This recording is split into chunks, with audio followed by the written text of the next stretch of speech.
Hey Spurs fans, Paul the Hotspur Hippie here, the only psychedelic sock show on the internet. I hope you're all well out there. The rumour mill is still going, man, it's still going, and I'm almost starting to take it a little bit seriously, because the likes of Ali Gold and Tom Barkley are all saying the same thing, that somehow there's going to be this mysterious meeting at Tottenham Hotspur this week to decide Ange's future. They had all but decided to get rid of him, but then I think Ali Gold says the Europa League win put a spanner in the works, which is a weird way of describing a win, I think. But I was doing a bit of digging on where this source came from, and I did find one thing. It was on Reddit, so take this with a pinch of salt, but they pinned it down to one journalist. I've forgotten his name, but they said this was the guy that also said that Virgil van Dijk was leaving Liverpool 1 week before he signed a new contract, and there was a couple of other things. But I think we support a club that's tight-lipped. They're always tight-lipped about everything. So I don't even think who would leak this story to the journalists. I mean, I don't think the mole that Ange was pointing a finger at earlier in the year, I don't think that mole would actually know what was going on. The whole thing just doesn't make sense, though.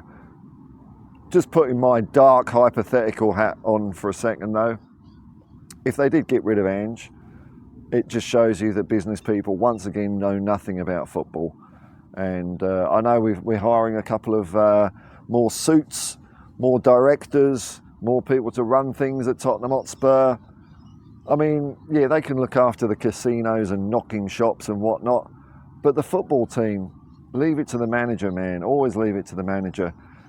It doesn't even make sense from a kind of business point of view. I mean, I suppose they're on about risk and all that sort of shit. Like, sport is risky. even if you're playing a team, a bunch of no-hopers, there's always risk. You know, any team on their day can win a game of football. But there's always risk. So the way I see it, putting my master of business head back on, which is really stinky, I haven't had it on for a while, you've got to pay Ange out. So there's a cost. There's a cost there. Then you get a new guy in. You don't know if he's going to be any good or not. Now, it seems to be people are talking a lot about Thomas Frank and Marco Silva. Seem like decent enough managers, but football's a funny old thing. Will either of them work out at Tottenham Hotspur or not? That's the question. And that's a big unknown. That's a big risk, Mr. Business People. And the dark side could be, right? The dark side of this could be we get rid of Ange, have to pay him out, we get another manager in, it don't work out, we've got to get rid of him by like Christmas or by the end of the year. Another payout, more failure, back to what we'd kind of broken. We kind of got rid of these shackles a bit. On the upside, get rid of Ange, pay him out, new manager does well. Okay. But if you keep Ange, all you got to do is like keep him for, I don't know, first X number of mystery games at the start of the season. If it don't work out, it don't work out. I'd like to see it. I'd like to see it. And I think most of the fans by a long, long way are behind Ange now. The players are certainly behind Ange. They've had plenty of opportunity to comment in a, mealy mouth sort of way. They've all been fully behind. Sorry, my camera's just stuttering as usual. They've all been fully behind him, fully supportive. In fact, more than fully supportive. And I think that's because Ange through the year, apart from believing in them, believing that they'd be the ones to make some history at Tottenham and turn things around, he defended his players, man. For all the times, all the criticism he gets in press conferences, he stuck up for the players. Very rare he mentioned a couple when he had to. I think Timo was one, Bentancur and Basuma with the balloon. But apart from that, even when we've not played well, he's taken a broad brush to it. He also, I remember one game, he said, you can look at the players, but it's also up to me to communicate what I want better with the players. So if they're not getting it, that's down to me as well. I mean, he's taken it all completely on the chin, taken full responsibility for everything, and also maybe stood back a bit while the players enjoyed the spotlight of winning a trophy. So I just don't see where this is gathering ground from. I just think it's a case of people need something to talk about, just as now the window has been open for, I don't know, a few hours. Why haven't we bought anyone else? It's the same old crap, isn't it? Same old crap. Why haven't we bought Eze and these other footballers that I've no idea what they're like or whether they're any good? Same names come. Is Tapsoba? Are we going to put a bid in for Tapsoba? Remember that one? And there'll be loads of rumours and all that, rumours and innuendo. And remember last summer window, where there were rumours all over the place, and we ended up signing Danso. No one had mentioned him. Or in the summer, I think Tell was one that came out from nowhere. Tell and Kinski, poof, there we go.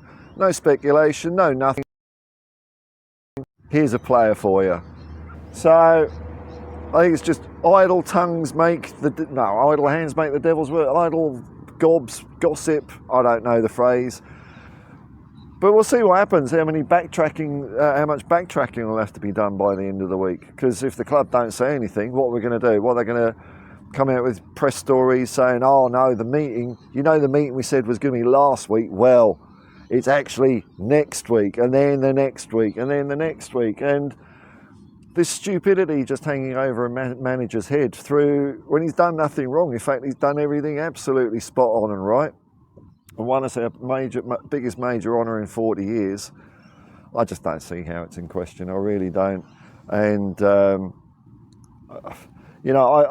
maybe part of the argument is, well, it's a real high-risk strategy, him putting it all in Europa League, because if we'd have lost that, we would have been fucked. But it turns out we didn't win it. But that's sport. It's like I say, you're always on a knife edge in sport. And we won, so we're not fucked. But Manchester United are. Hurrah! A double win for the Spurs there. But I don't. What do you want to have a more conservative approach in football management?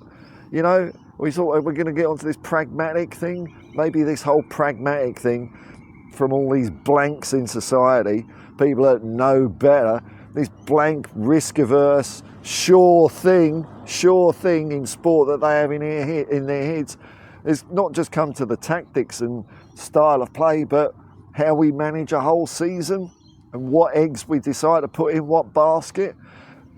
Thing is, if you're going to be conservative and risk-averse, you end up with just mediocre all the way around. Now, if you take a punt, if we'd have lost Europa League final, I would have been absolutely devastated. That's what's on the line when you reach a final.